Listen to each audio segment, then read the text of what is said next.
if by doing this, in my opinion. Thank you.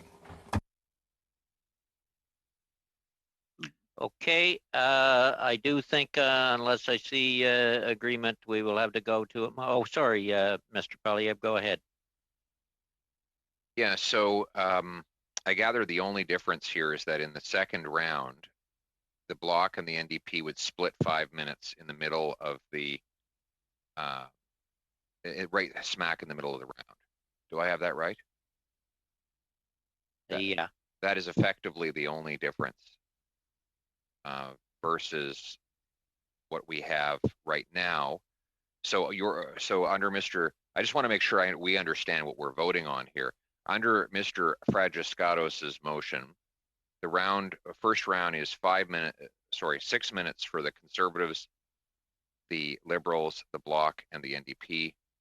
The second round is 5 minutes for the Conservatives, 5 minutes for the Liberals, 5 minutes for the Conservatives, 5 minutes for the Liberals, and then third round is when the Bloc and NDP get their last opportunity to speak. Is that what Mr. Fragiskatos is proposing?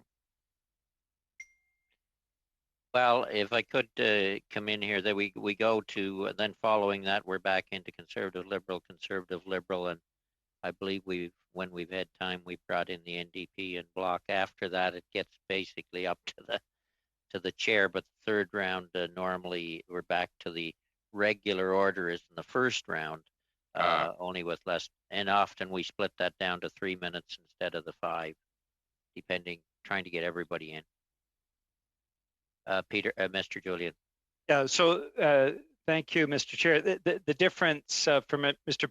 Poilievre is between if we lose the 5 minutes, and we often do when we're doing our rounds, in the case of Mr. Fragiskatos' proposal, it would be the Bloc and the NDP that would lose their supplementary question. If we lose that 5 minutes, there's no possibility for 2 of the 3 opposition parties to ask supplementary questions. With what I'm proposing as an amendment, every party gets supplementary questions. And if we lose that 5 minutes, it's the government who chairs the committee, and the chair, of course, intervenes quite often. And the Liberal Party will have several rounds before that. So it's a difference of equity. Either the government loses the 5 minutes or 2 of the 3 opposition parties lose the 5 minutes. That's actually a pretty substantial difference, I would suggest, and that's why Procedure in House Affairs has made the following recommendation that I believe we should follow. So, Peter, just to clarify, you're saying that under the Fragiskatos model that we followed before, the Bloc and NDP only get their 2.5 minutes after the first 2 rounds are completely finished, and only if the chair finds that there's time for that to happen. If we are doing an hour-long hearing, depending on the number of witnesses, and we lose that last 5 minutes from the second round, with the Fragiskatos proposal, it's the 2 of the 3 opposition parties that lose that opportunity also for a supplementary question. Under my proposal, it may mean that the government gets 1 fewer round, but they have several rounds earlier. So that's the difference. It's whether you believe that the government should have basically override if we have to lose 5 minutes, or whether the 2 opposition parties should be able to ask supplementary questions in that same time. Ms. Sirowitz, you're wanting in on this one? Yes. Okay. So I just want to point out a few things. I love that we're calling it the Fragiskatos motion or method. I think it's great. I think we should sort of trademark it.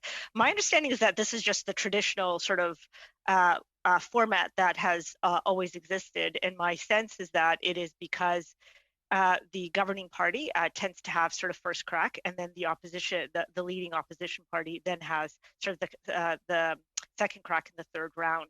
So I think it really is just because we have a majority rules government, and I think that's the format that has always existed. I know that Mr. Julian has been pointing out a number of times that PROC had approved it. I will tell you that the Liberal members did not support it. It did not receive unanimous support, and it was not it was not meant to be seen as setting a precedent for all other committees. So those are the 2 points I'd like to make, Mr. Easter. Okay, Mr. Fragiskatis, and then we maybe have to go to a vote. Thank you, Chair. I appreciate the call for a trademark, but it's actually Fragiskatos and not Fragiskakos. But it's quite okay. This is a name that's that's my last name. not to worry. It's a name that that is very flexible. But in any case, on a more serious note, I still fail to see, and perhaps I'll be accused by my colleagues across the way for being quite rigid here. But I still have not heard a compelling reason as to why we can't follow the convention from the previous session that worked very, very well, Mr. Chair, and why we can't leave it in your hands, your very capable hands, to make sure that 2 rounds come to completion. I remember in the previous Parliament, I don't recall one single time where opposition members complained about not having fair time.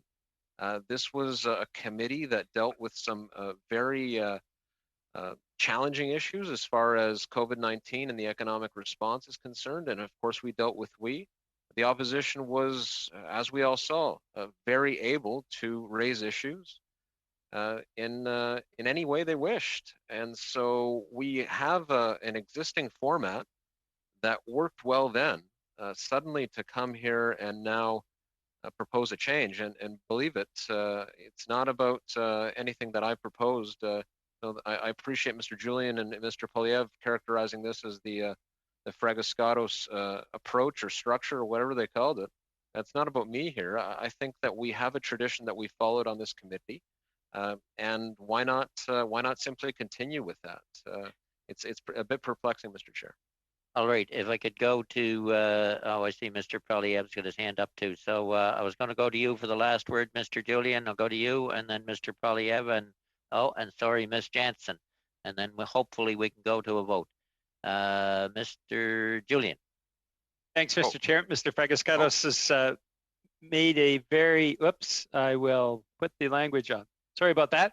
Mr. Fragiskatos has put a very eloquent argument forward, actually, for my amendment, which is that you, Mr. Chair, do have the ability to ensure that government members get that final question in. And that's terrific.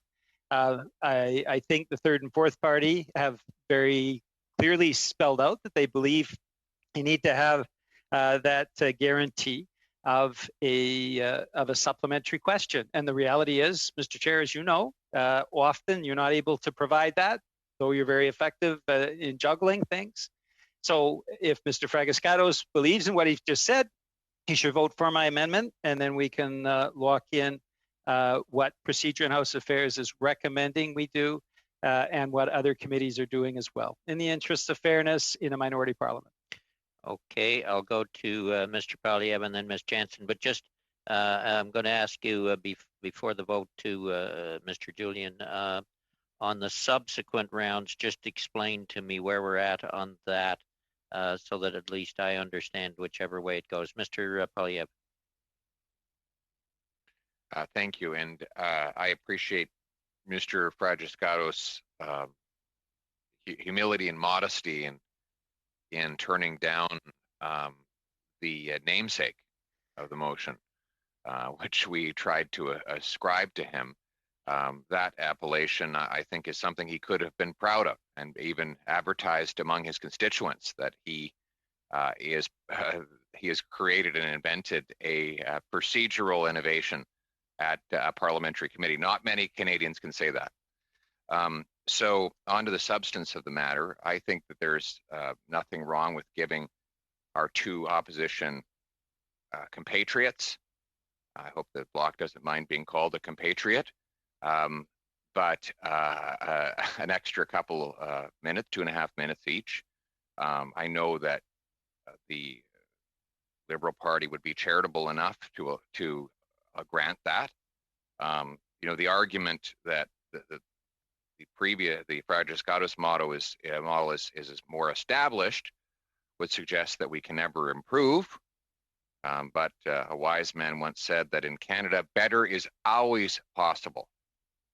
So I think there is some room for improvement. We hope that the NDP in using that 2.5 minutes won't simply serve Liberal purposes with it. We're trusting that they will honor their constituents who voted for an opposition party when they elected New Democrats in some of the ridings of the country. And so we know that they will be mindful of that when they speak out, because we certainly don't need any more fealty to the government from opposition parties. So I'm inclined to vote in favor of that amendment from Mr. Julian, and hopefully it will lead to an even more productive finance committee in this parliament than the one that preceded prorogation. All right, Ms. Jansen and then Mr. Fraser. And Mr. Falk, was your hand up? You're just waving paper. Waving paper, okay. Ms. Jansen and then Mr. Fraser. Yes, hi. What I was wondering, is it possible, rather than waving at the camera, that we could raise hands? I find it feels very disorganized, because like people are waving and it's difficult to work like that. You can use that little hand thing if you like. I'm working from a small screen is the problem here at where I am on a surface. I'm just wondering though, if we couldn't use that as, just a regular way of doing business, because it's a bit confusing when people are waving, and I'm looking at the list of hands and they're not up. So I just think that it will ensure that everybody is given the right turn in the right order. We can do that. Mr. Fraser. Thank you, Mr. Chair. A question for, I was going to say Peter, I should say Mr. Julian for the sake of clarity. I'm curious, just during your presentation of the proposed amendment, you indicated that there was a precedent more or less set that committees are being encouraged to adopt.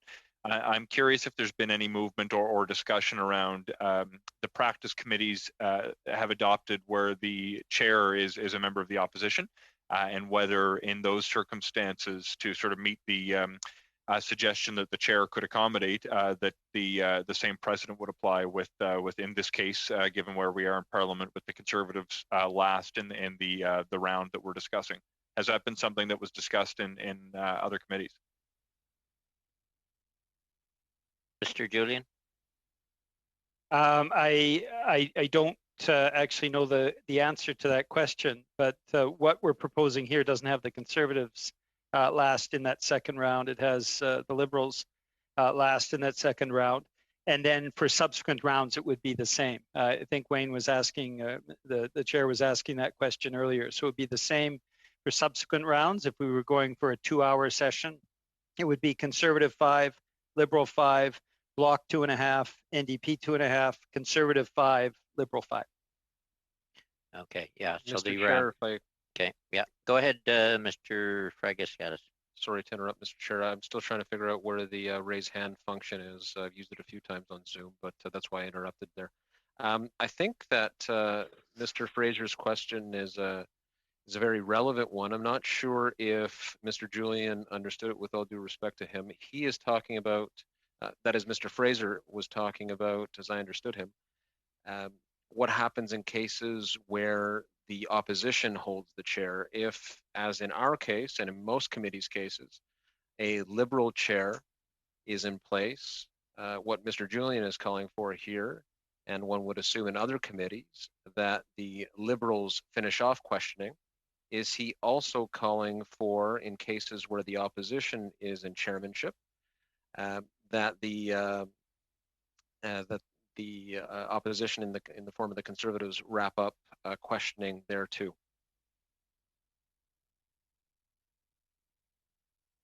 It's a red herring. I don't have the answer. I prefer to go to a vote, Mr. Chair. Mr. Chair, okay. I would just I would just remind my honourable colleague that he is helping to establish a bit of a precedent, and I'm not sure it's a precedent that he would be comfortable with entirely. Okay, we're ready for the vote. Can I call on you? Did I see you shaking your head, Ms. Jansen? Sorry, I do still see hands up. So where do you see hands up? If you push on participants, at the bottom of the thing, then it'll give you all the the names on the side, and then you'll see all the hands up. And then that'll Oh, show okay. up for you in order. All right. Okay. Thank you. Mr. Chair, I had my hand up, and I will just, I don't want to debate this too much further, but Yes. Mr. Julian's point is correct. It's a red herring in terms of us setting a precedent for an opposition chaired committee. That'll be a question for opposition chaired committees to determine. And I also agree with Ms. Jansen that just for order on this to monitor the participants' hands up would be an orderly way to keep a speakers list. Okay. All righty. Yeah. Okay. Are we ready for the question then? All right, Madam Clerk, if we could turn to you On the amendment. on the amendment. Yes, on the amendment.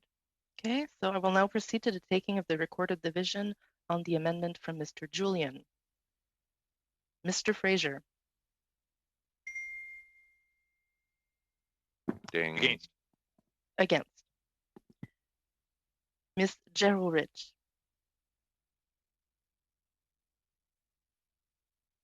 Against. Mr. Fragiscaros. Against. Madame Koutrakis. Against. Mr. McLeod. Against. Mr. Poilievre. In favor. Mr. Falk. In favor. Ms. Jansen. In favor. Mr. Kelly. In favor. Monsieur Sainte-Marie. Je vote pour. Mr. Julian. In favor.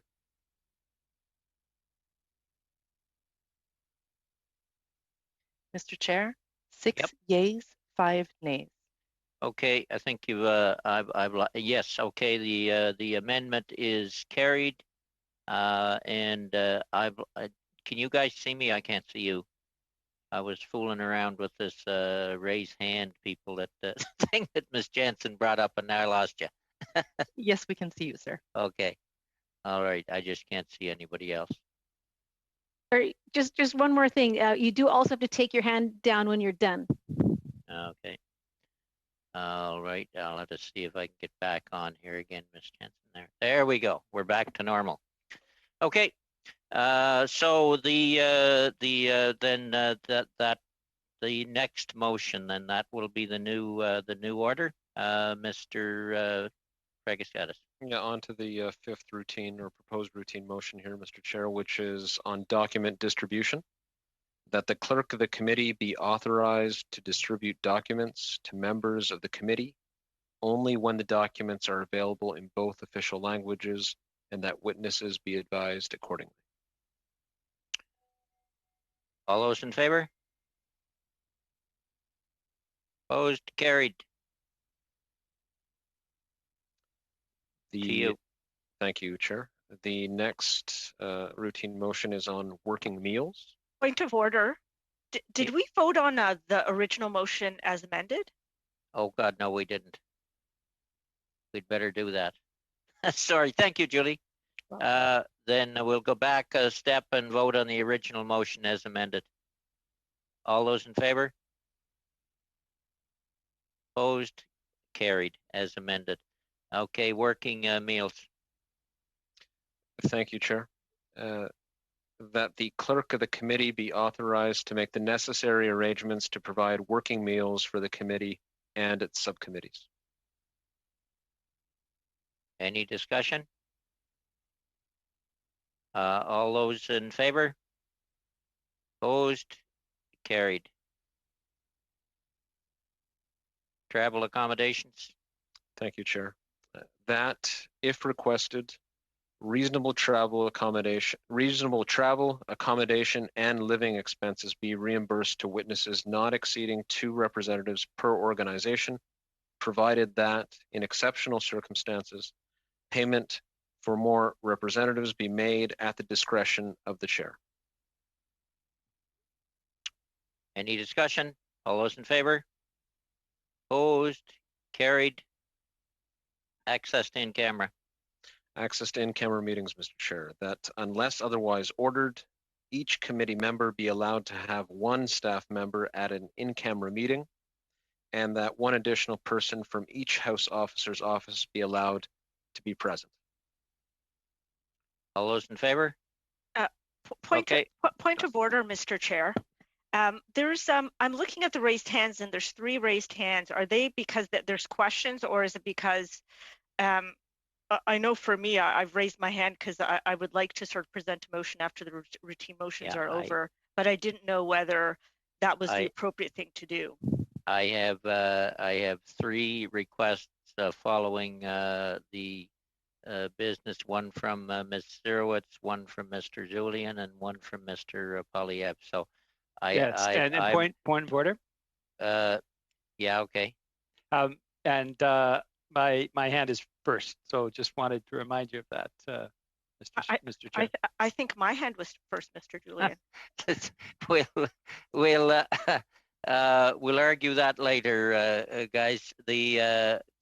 Let's come back to the routine proceedings. Go ahead, Mr. Fragaskatis.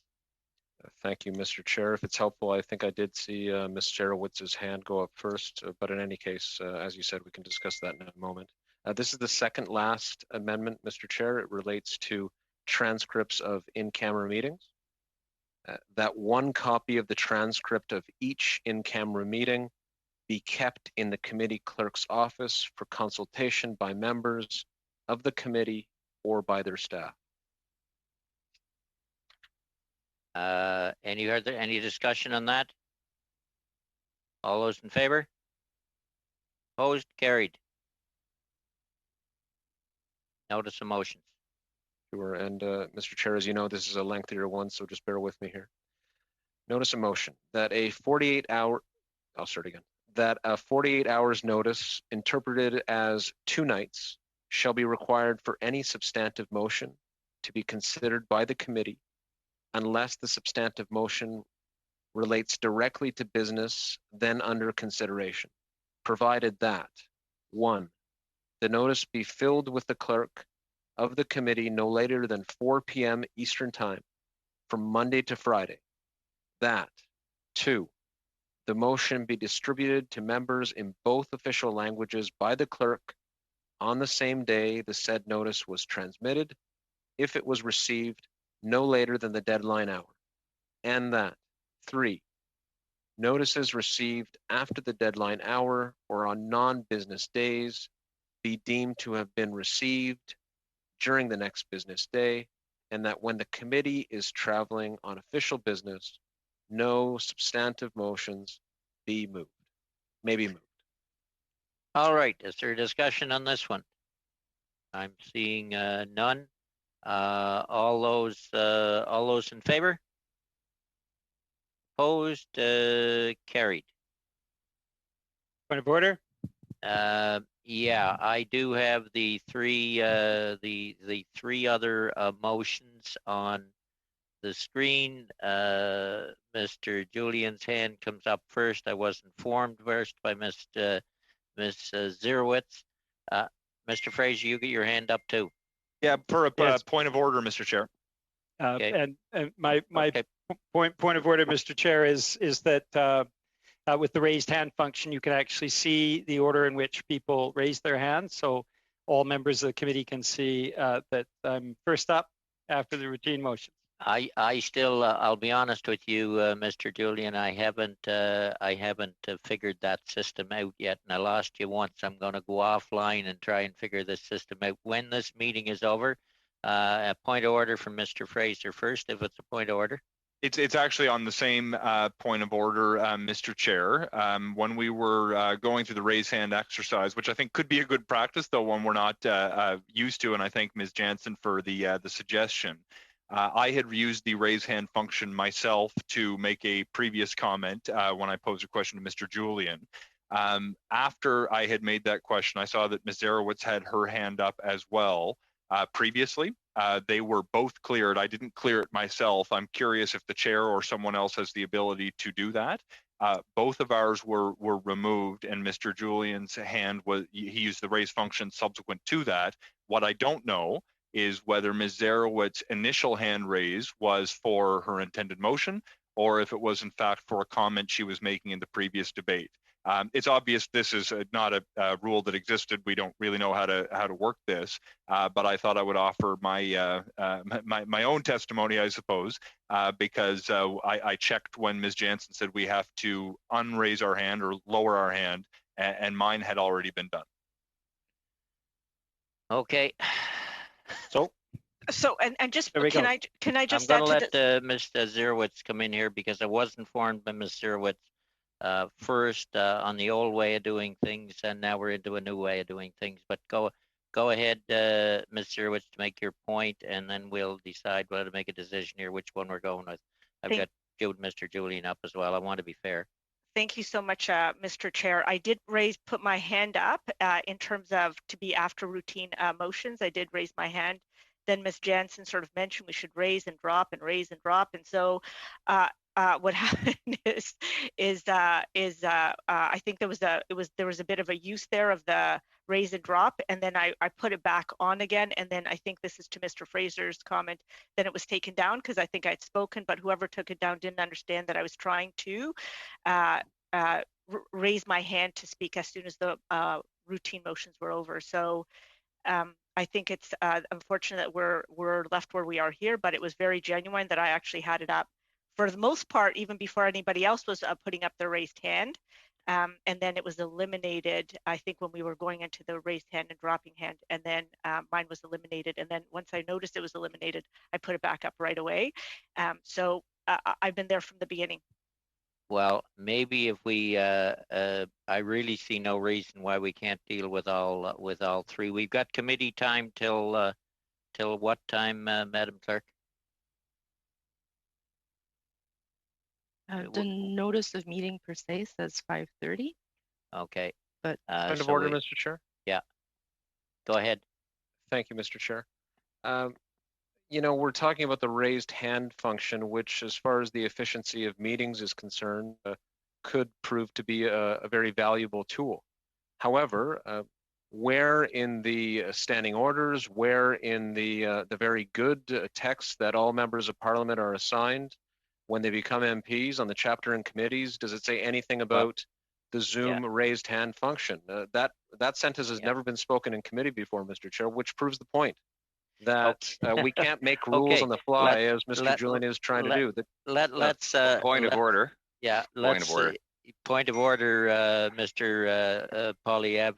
I'll hear you, but can we get to the first motion as quick as possible, and then maybe we can deal with all three, is where I'm trying to go to, Mr. Poilievre. Yes, I'm sure that our constituents would be very proud to see us dealing with this important matter of state. I'm reminded that the definition of a committee is a group of people who by themselves can do nothing, and together agree that nothing can be done. I don't believe that was a point of order. I am going to go to Ms. Zerowitz first, then Mr. Julian, then Mr. Poilievre. Ms. Zerowitz. Thank you so much, Mr. Chair. I'd like to present a motion on pre-budget consultations. As Mr. Poilievre said, that those that are probably witnessing us today will probably find that this is a very important motion for us to be presenting. So it goes as follows, and I believe that I do have it translated in both languages, and my staff should be sending this over to the clerk as we speak. And I'm happy to read it in French as well, parce que je pratique mon français. Et je peux... I'm practicing my French, and I can read the motion in both languages if you wish. Pursuant to its mandate under Standing Order 83.1, the Standing Committee on Finance begins the pre-budget consultations 2021 on Tuesday, October 13, 2020, and that A, the Deputy Prime Minister and department officials appear before the committee. B, the evidence and documentation received by the committee during the first session of the 43rd Parliament on pre-budget consultations be taken into consideration by the committee in the current session. C, the committee allows witnesses to change their testimony if they feel so obliged based on the rapidly evolving situation around COVID-19. D, each party submit a parliamentary witness list no later than 6 p.m. on Wednesday, October 14, 2020.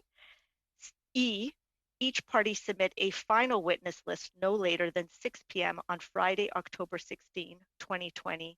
And F, the committee requests permission from the House to table its report on pre-budget consultations no later than Tuesday, December the 8th. Point of privilege, Mr. Speaker, Mr. Chair, point of privilege.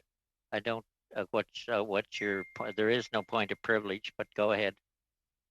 Well, there's a point of privilege, and I did give notice to your office that I would be raising one. Okay. Yeah, you just gave me notice a little while ago. I had 3 notices of motions, one from Ms. Zerowitz, one from Mr. Julian, and one from yourself. So my point is with regards to the breach of privilege that the government has carried out with respect to the Finance Committee. Finance Committee, and I do have the floor, and this is in order, and the Speaker who has referred this matter back to the Finance Committee for it to be dealt with here. So this is the proper forum, and the privilege is the proper point under which it should be raised. So it is a point of privilege, and that does grant me the floor to raise it. So point of order. Proceed. I think I will point proceed. of order. Actually, I points think of this is out of privilege. order. Points of privilege do take precedence over points of order. They do take precedence, Ms. Zerowitz. So we'll have to go to the point of privilege, I believe. But is the point of privilege actually a point of privilege? Yes, it very much is. Well, can we have the clerk maybe define that as opposed to the person who's raising the point of privilege? If I may, it's impossible for the clerk to rule on whether it's a point of privilege until the clerk has heard the point of privilege. Let's hear your point of privilege. Thank you very much, Mr. Chair. This committee, prior to prorogation, required that the government provide a series of documents in relation to the WE scandal. That request was very specific. It included a long list of items that would be required to fulfill the motion. The motion specified that it would be the clerk of the House of Commons who would be the law clerk of the House of Commons who would be responsible for redacting any documents that were necessary to be redacted as a result of national security, cabinet confidence, or any other legitimate purpose. As you can appreciate, members of the committee, Mr. Chair, were extremely disappointed and shocked to see that the documents submitted to the law clerk of the House of Commons were pre-redacted, that members of the government had covered up hundreds of sentences and at least dozens of pages through redactions amounting to black ink on page after page after page. The Prime Minister promptly prorogued Parliament before this matter could be addressed before this committee, preventing me from bringing this motion then. Thus, I am bringing it forward now. The member for Leeds, Grenville, Thousand Islands, Michael Barrett, raised a point of privilege on the floor of the House of Commons in respect of this matter. The Speaker responded by saying that the matter had to be raised at the aggrieved committee, which is this one. And so this represents a breach of the privileges of parliamentarians to receive any and all documents the committee requests. Parliamentary privilege is absolute. The government does not have the right in our system to withhold information that Parliament has requested. And I note that the original request was extremely generous towards the government in that it provided a mechanism for the law clerk who is bound by solicitor-client privilege to remove any or redact any informations that would violate the government's right to cabinet confidence, to protection of national security, to commercial sensitivity, and personal privacy.